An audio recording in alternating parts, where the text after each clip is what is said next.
जय माता दी। आइए सुनते हैं दशा माता की पांचवी कथा। एक राजा की दो रानियां थीं। राजा की प्यारी रानी को लक्ष्मी कहा जाता था और दूसरी रानी को रानी होने पर भी कुलक्ष्मी कहा जाता था। एक दिन लक्ष्मी रानी क्रोध होकर लकड़ी का पटा ले मलिन कपड़े पहनकर कोप भवन में जा लेटी। राजा ने लक्ष्मी से पूछा, तुम कोप भवन में क्यों पड़ी हो? तुम क्या चाहती हो? रानी बोली, कुलक्ष्मी को देश निकाला दिया जाए। कुलक्ष्मी रानी थी, इसलिए उसे निकाला देने से राजा की बदनामी होने का डर था। इसलिए रानी को पीहर छोड़कर आने की बात सोची गई थी। राजा ने पटरानी को एक रथ में सवार कराया और स्वयं घोड़े पर चढ़कर रथ के साथ चलने लगा। एक बीहड़ जंगल में पहुंचकर राजा ने रथ को रुकवाया। पालकी ढोने वालों को वहां से हट जाने को कहा गया। राजा रानी को उस जंगल में छोड़कर घोड़े पर सवार होकर अपने महल में आ गया। कुलक्ष्मी को बाट जोहते जोहते सारी रात बीत गई। रानी को प्यास लगी। वह रथ से उतरकर पानी की तलाश में चल दी। रानी ने आसपास पानी खोजा, परंतु उसे कोई जलाशय नहीं दिखाई दिया। रानी ने एक सारस के जोड़े को एक तरफ जाते देखा। रानी कुलक्ष्मी सारस के जोड़े के पीछे चल दी। चलते चलते वह एक नदी के किनारे पहुंच गई। रानी ने सोचा, यदि यहीं से निवृत्त होकर नदी के किनारे पहुंच जाती।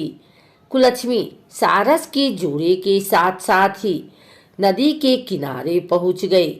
रानी ने नदी में स्नान किया और जल पीकर अपनी प्यास बुझाई। उस समय कुछ अन्य स्त्रियां भी स्नान कर रही थी। स्नान करने के बाद उन स्त्रियों ने दशा माता का डोरा लिया। उनके पास एक डोरा बच गया। उन्होंने रानी से डोरा लेने का अनुरोध किया। रानी डोरा लेकर अपने रथ में आकर बैठ गई।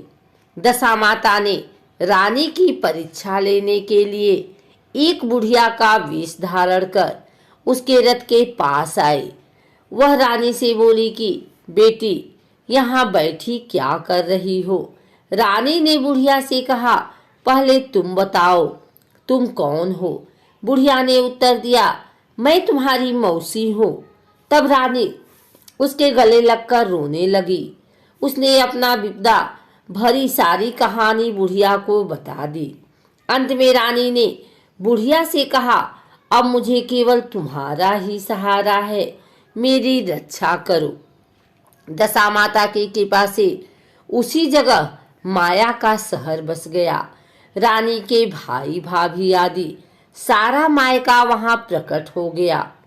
रानी ने अपने पीहर के साथ मिलकर 9 दिन दशा माता की कथा कहानियां सुनी।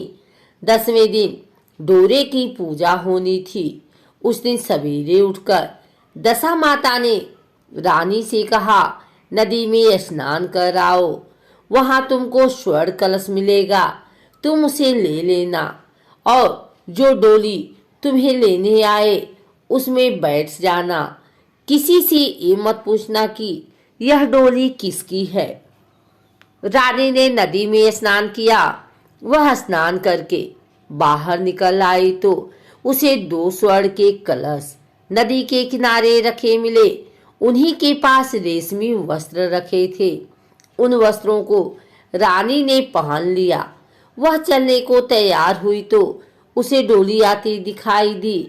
वह डोली में बैठ गई और अपने घर पहुंच गई। घर पहुंचकर उसने माया के परिवार की सब महिलाएं सहित दशा माता के डोरे की पूजा की। सुहागिनों को भोजन कराया। इसके बाद उसने पारण किया। अब रानी अपने पीहर में आनंद पूर्वक सबके साथ मिलकर रहने लगी। इधर कुछ समय बाद राजा को रानी कुलक्ष्मी का ध्यान आया। राजा ने विचार किया कि जिस दिन से मैं रानी को जंगल में छोड़कर आया हूँ, तब से उनका कोई समाचार नहीं मिला। चलकर देखना चाहिए कि रानी कुलक्ष्मी का क्या हाल है। मंत्रियों ने राजा को समझाया कि अब रानी से मिलना आपके लिए ठीक नहीं होगा, परंतु राजा ने मंत्रियों की बात पर कोई ध्यान नहीं दिया। वह घोड़े पर सवार होकर उसी स्थान पर पहुंचा जहां पर रानी को छोड़ आया था। राजा को ये देखकर बड़ा आश्चर्य हुआ कि यहाँ तो सघन वन था, परंतु अब यहाँ रमणीक बस्ती बसी हुई है। राजा ने लोगों से पूछा, यह कौन सी नगरी है? लोगों ने उसे बताया कि यह कुलक्ष्मी का नगर है। अब तो राजा के आश्चर्य का ठिकाना न रहा। वह बार बार सोच रहा था कि क्या यह नगर मेरी पटरानी कुलक्ष्मी द्वारा बसाया नगर है? राजा ने कुलक्ष्मी के महल के पास जाकर सूचना भिजवाई कि उनसे अमुक देश के राजा मिलना चाहते हैं। रानी ने राजा को पहचान कर मिलने से मना कर दिया, परंतु मौसी ने उसे समझाया कि हिंदुओं में तो पति परमेश्वर माना जाता है। तुम्हें यही उचित है कि तुम यथाशक्ति उनका आदर सत्कार करो। मौसी के कहने पर रानी कुलक्ष्मी ने राजा को महल में बुलवाया। दोपहर को राजा को भोजन पर बुलाया गया। राजा के साथ नाई भी था। रानी राजा और नाई को भोजन कराने लगी। पहली बार रानी ने नाई की पत्तल पर भोजन परोसा तो नाई ने रानी के पैर पर एक छींटा लगाया। रानी इस भेद को नहीं समझ सकी। नाई ने उसके पैर पर रायते का छींटा क्यों मारा? रानी दूसरी बार पोशाक बदलकर फिर आई। राजा मन में सोचने लगा कि यहाँ तो बहुत सी रानियां हैं, सबकी शक्ल एक जैसी है। मैं अपनी रानी को कैसे पहचानूंगा? डेरे आकर राजा ने नाई से कहा, यहाँ तो कई रानियां हैं, मैं अपने रानी को कैसे पहचानूं? नाई बड़ा चतुर था। वह बोला, रानी तो एक ही है, परंतु वह पोशाक बदल बदल कर हमारे सामने आ रही है। राजा ने नाई से पूछा, तुझे कैसे पता चला कि रानी एक ही है? नाई बोला कि मैंने उनके पैर पर रायते का छींटा मारा था। वह 3 बार कपड़े बदलकर हमारे सामने आई, परंतु वह छींटा उनके पैर पर 3 बार लगा था। अगले दिन रानी ने राजा को अपने महल में बुलवाया।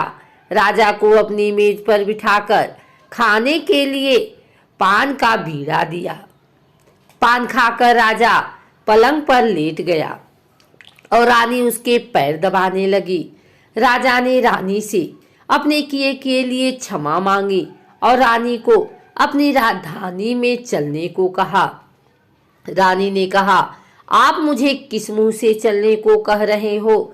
आप तो मुझे जंगल में अकेला छोड़कर चले गए थे। आप तो दूसरी रानी के कहने में आकर मेरा परित्याग कर चुके थे। यह तो मेरी मौसी का किया हुआ है, उसी के कारण यह सब वैभव मुझे प्राप्त हुआ है, वरना आप तो मेरा सर्वनाश कर चुके थे। राजा ने रानी को बहुत समझाया। तब रानी बोली कि मैं केवल एक शर्त पर आपके साथ चल सकती हूँ। आप मेरी मौसी से वरदान मांगेंगे कि यह नगरी आपकी राजधानी के पास पहुँचा दें, जिससे जब मेरा मन चाहे आपके पास रहूं और जब जी चाहे तो मौसी के दिए महल में चली जाऊं।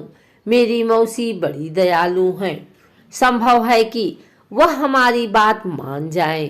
राजा ने दशा माता मौसी से प्रार्थना की कि मौसी ने राजा की बात मानकर दोनों शहरों को पास पास स्थापित कर दिया, मानो एक दूसरे के ही भाग हों। राजा ने दशा माता की कृपा का फल जानकर शहर में ढिढोरा पिटवाया कि उनकी प्रजा दशा माता का पूजा किया करे।